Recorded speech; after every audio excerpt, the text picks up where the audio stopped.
Hey folks, Kilt-Man here, Kilt-Man at your services. How are you all? Hope you're all doing very well and better than me. If you saw my previous video, which was a couple of days ago, I reviewed the 50s classic sci-fi horror, It, the Terror from Beyond Space. And I did mention, I gave a bit of a disclaimer at the start saying, oh, just to let you know, I might start coughing and spluttering throughout this because I'm not feeling too good today. Well, things went from bad to worse. Today is now Halloween 2022, a day I was long looking forward to, and I had loads of things planned for you guys, videos and parties and stuff that I was going to, and it's all come crashing down. And oh, don't worry, this isn't going to be a complete woe is me. Well, it will be partially. I haven't just got a cold and a fever. No. Do you recall that pesky pandemic that made you think twice about ordering Chinese? Yeah, COVID has finally caught up with Kilt-Man. I never had it, you see. I never had it. My wife, Mrs. Kilt-Man, caught COVID right in the very start of the, well, it only just sort of come out. Brand new release, just on the shelves now. COVID. And all that happened to her was she lost her sense of taste and smell. So some would say she lost her sense of taste a long time ago when she met me. But she had no other symptoms. And we've been fine. You know, I was ill during the pandemic, but it wasn't COVID. It was, you know, other bugs were available too. But this time, yeah, I've got it. And oh man, it is pretty bad, isn't it? I mean, I take it that a lot of you out there have probably been through this rigmarole. I had the 2 jabs and the booster, all of which made me very, very ill. So ill, in fact, that I reneged on getting the booster a few weeks ago, despite being called by the doctors several times. I went, no, I'm not doing it. I'm not putting myself through that again. Well, yeah, there's the cruel irony, isn't it? Because now I've actually got COVID and I feel dreadful. It's run the gamut, folks. It's been, you know, that rock and roll sort of whirligig roller coaster ride of shivers and shakes, and then you're sweating cobs, and oh god, and that's all within a space of a couple of minutes. How does it do that? How can it go? How can you go from convulsing with, you know, complete freezing cold? It's like you're out on the ice in the nude and you're dying, you're freezing to death. Appropriately, I'm playing Ennio Morricone and John Carter and Alan Howard's score for The Thing. And but that, you're freezing cold, and then in the next minute or so, suddenly you're sweating cobs again. You're roasting hot, and any body contact, whoa, and you're throwing the duvet back and all that. I haven't slept for, well, since Friday night, and it's now Monday morning, and it's Monday morning, October 31st, Halloween 2022. I had an enormous amount of things planned. Maybe not specifically planned, but a lot of things I was going to do for the channel. Loads of videos, including a little jaunt around the cemetery dressed as Wolfman. Oh yeah, I'm going to do lots. And it's all crashed down and burned, sadly. And you'll notice, those of you who've had COVID, the cough I've got is a dry, raspy cough. It's not even hit my chest yet. That I do now dread, because I have another symptom, which is a gastro symptoms. That's not pleasant, folks. And when you consider I've not eaten for 2 days, or slept probably for 2 days, or even drunk anything for that matter, no whiskey, and I've still got gastro bowel problems. I won't go into it too much, but basically I feel like this guy, Tarman from Eternal Living Dead, but I feel rough as hell, and sadly, someone told me just before I did this video that he went, you haven't got the gastro symptoms as well, have you? I know, what do you mean? And he said, like, well, nausea and diarrhea. I said, well, I've not got nausea, but yeah, that other one you mentioned, yeah, a lot of stomach gurglings and discomfort. And he went, oh, that's the worst one. Thanks, mate. Brilliant. That's really cheered me up now, and that.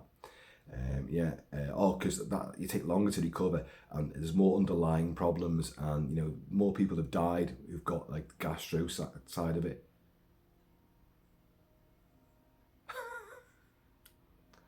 Oh dear, oh dear.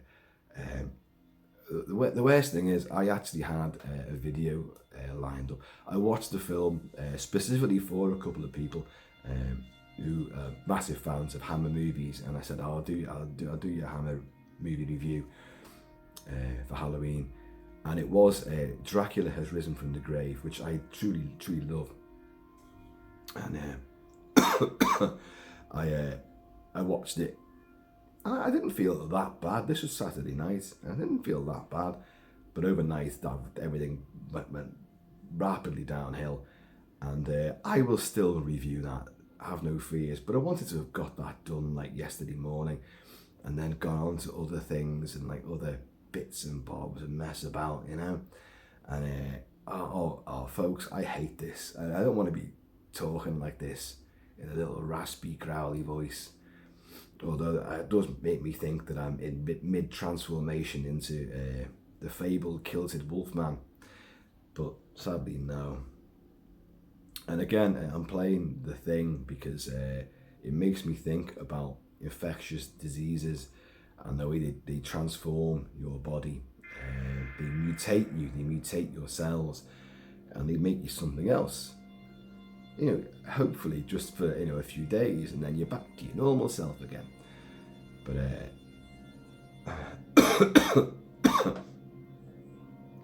I'll be honest, I do feel different this time, which is a bit worrying.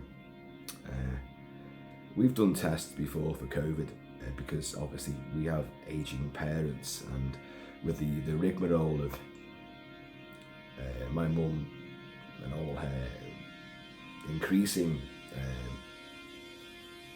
illnesses and that, like, and my wife's father, she lost her mother, and he is now in hospital, and well, obviously I can't go and see him now, and things aren't looking good in that department at all, I'm afraid. So things aren't looking particularly rosy at the moment. Folks, I didn't want to be doing this video. This feels awful. I wanted to be, hey, don't worry, I'll be back. Well, I will be back. Hopefully sooner than later. And it's Halloween. Damn it. Is this like Michael Myers' revenge and Blumhouse revenge for me slamming the new trilogy of movies so much? Maybe it is. But I just wanted to put you in the picture as to why you've not seen any videos, and in case anyone's thinking, oh, he's just doing his Halloween stuff and he's not even thinking about us. Oh, I am thinking about you, and I do detest having to, you know, sit back and not be able to do anything, not be able to function.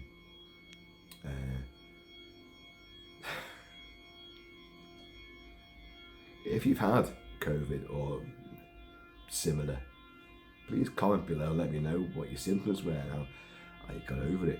Oh, I think I was saying before, we've been tested many times because of the aging parents and never had it. You know, well, I never had it. So Mrs. Kilt-Man had it right at the start. But that was before you got the testing kits, so we didn't even know. You know, you couldn't determine whether she had it or not. It was just the symptoms came out afterwards. Oh, another symptom is that you can't taste or smell anything. And she went, remember that time back in March 2020 when I lost my sense of taste and smell? And we were going, yeah, I remember that. She goes, I must have had it then. Yeah. when you feel really bad. Oh God! But you're trying to like make the most of it. Halloween as well. You know what I mean? I always say Halloween is my favourite time of the year, but I do love Christmas as well. I love Christmas big time, and Christmas is a much sort of, it's a bigger event because everybody loves Christmas, and it seems like you're all involved in the build up for it. So it's just, there's a lot more going on, and I always do a lot for Christmas as well. So hopefully I'll be able to wrestle something back in time for the festive season. But at the moment, Halloween really is, it's a bit of a no-no for me, which is such a crying shame. Well, it adds doom and gloom for you, doesn't it? I do apologise. This is so not what I wanted to be doing or saying. But, you know, it's Monday morning. We'll see how the day goes. The very fact that I'm actually up after 2 wretched days is possibly a good thing. I don't know. We'll see how long that lasts.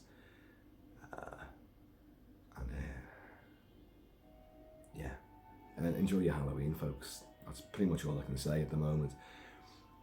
We'll see how things go throughout the day. If I feel brighter later on, I'll do something. Oh, I tell you what I can do. I dug these out the other day to show, and I forgot they were here. I've just noticed them now.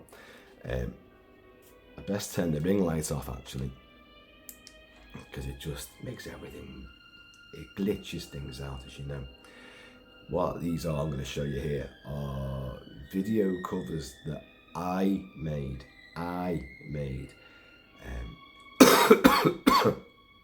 way back, and they're actually on the back of real video covers. Look, Tenebrae, look. Dario Argento's Tenebrae, Terror Beyond Belief, fantastic movie. I have covered it. Stargate, James Spader and Kurt Russell, King Kurt. Oh, he's there. Just noticed. Not a good film, though. I don't understand how it took off and got a TV show. I don't get it at all. But anyway, but on the backs of those, I did my own little video covers. So I only found these sort of recently, and I thought, oh my God, they're not bad, are they? Not bad. Well, okay, here you are. This is a video cover I mocked up for Night of the Demon, one of my favourite movies of all time. You know it. Carswell is the warlock who puts the runic symbols in the pocket of, you know, the professor who's going to like debunk his cult and all that. But it does invoke the demon who will come after him unless he manages to pass it back, pass the runic symbols back, the parchment back to someone else or the one who dealt it. I have reviewed it. Night of the Demon. I'm trying to show you this. Look, there's Carswell in his clown makeup. There's our good hero, Doctor. He's running there through the woods, chased by the demonic sort of smoky fireball thing, which is the first sort of, or the second manifestation of the demon. And there's the cover with the demon himself. Looks a bit gauzy-eyed on that, doesn't he? But you do all the little blurbs that you get on the boxes. I don't know if you can read that, like, but. And there he is as well, Professor Holden at Stonehenge. And yeah, he's realised that the runic symbols on the parchment, they're etched on the stones of Stonehenge. But there you go. That was my sort of juvenile rendition of what would be a potential cover for that. And of course I've done the spine as well. Let's try and put it that way around. Night of the Demon. There you go. Columbia Pictures present Dana Cummings, Dana Andrews, Peggy Cummings and Niall McGuinness. Chosen, singled out to die, a victim of his imagination or a victim of a demon. Night of the Demon, a Sabre British film production. X. It was an X certificate. I've just noticed something on the spine. I've sort of done a slash because it's got the film Letter to Brezhnev on it as well. That was clearly a video cassette I had of Night of the Demon and Letter to Brezhnev on it. And on the back I've written, it has been written from the beginning of time that evil supernatural creatures exist in the world of darkness, and it is also said that man, using the magical powers of the ancient runic symbols, can call forth these powers of darkness and demons of hell. And I've written here, skeptics beware, here there be demons. I just thought I'd show you that. But there's another one as well. Another one. And this is a werewolf double bill, and I called it Full Moon Frenzy there. And you've got an American Werewolf in London. This is the Tenebrae one, by the way. And you've got David in mid-transformation there. You've got the bald demon, look at that. You've got poor Jack Goodman, sliced and ripped and all sorts going on there. And on the other side, you've got, this was again a double cassette. I've obviously got 2 films on it. Frankenstein meets the Wolfman. So you've got the big castle up on the hill. You've got, there's my Full Moon Frenzy logo. Can you see that? There you go, Werewolf in the Moon. And taken from the original poster, I've got the 2 of them scrapping there. And the Wolfman never looked like that. But on the poster, that's what they drew him as. Which was a bit daft. But it does depict the final scrap smackdown that they have. And there's, well, because don't forget, here's Bela Lugosi playing Frankenstein's monster in this. I mean, it doesn't really look like that, but I gave it more of a combination of a Boris Karloff sort of, and then Lugosi look as well. But there you go. And what have I written on that? Full Moon Frenzy. Frankenstein meets. You can see I didn't finish off colouring it in either. Frankenstein meets the Wolfman. Lon Chaney Jr. Bela Lugosi. Lionel Atwill. Maria Uspenskaya. And Ilona Massey. Universal's Monsters meet up for a terror tag team. John Landis' cult classic American Werewolf in London. Widescreen. 1981. Certificate 18. A howling double bill. Stay on the road, keep clear of the moors, beware the moon, lads. Folks, halfway always shall be Kilt-Man. Please keep it Celtic, keep it Celtic, and just stay healthy and enjoy your Halloween. I will endeavour, I promise, to be back as soon as possible. There's something with a bit more substance to it that isn't infectious, you know, apart from my sense of humour and my enthusiasm. But the rest of it I'll keep to myself, because you know you don't want this, that's for certain. So please, I'm going to see you all laters. Oh yeah. Let's just listen to the theme, shall we? Ennio Morricone did the score for it, of course. Oh, while I think on about the thing, there was something I was going to say about this. It's just come to me now about the flamethrowers, the amount of flamethrowers they have in Outpost 31. I did some research into this because everyone says, why have they got flamethrowers? Oh, it's for ice clearance. No, it's not. There is the organisation that runs all the American Antarctic research programs in real life. Their kit and itinerary does not ever include flamethrowers. It's just for the story. There's no flamethrowers there. And when you think about it, why would there be flamethrowers there? But it's part of the plot, and a great part as well. But they don't actually have them. And I think in the past I have defended the films. They use them for ice clearance, yes. Not sure about thermite bombs either, actually. Although I can imagine that they do use those. If you're going to have to uncover ice from a structure, from, I don't know, a vehicle that's crashed through the ice, I don't know, and it's frozen over again, you're going to have to get through that ice pretty quickly. Well, the flamethrower is not going to be enough, so thermite bombs are going to be okay. And the Norwegians plant thermite bombs to get the alien saucer cleared. So Well, there's a little piece for you, little factoid. So,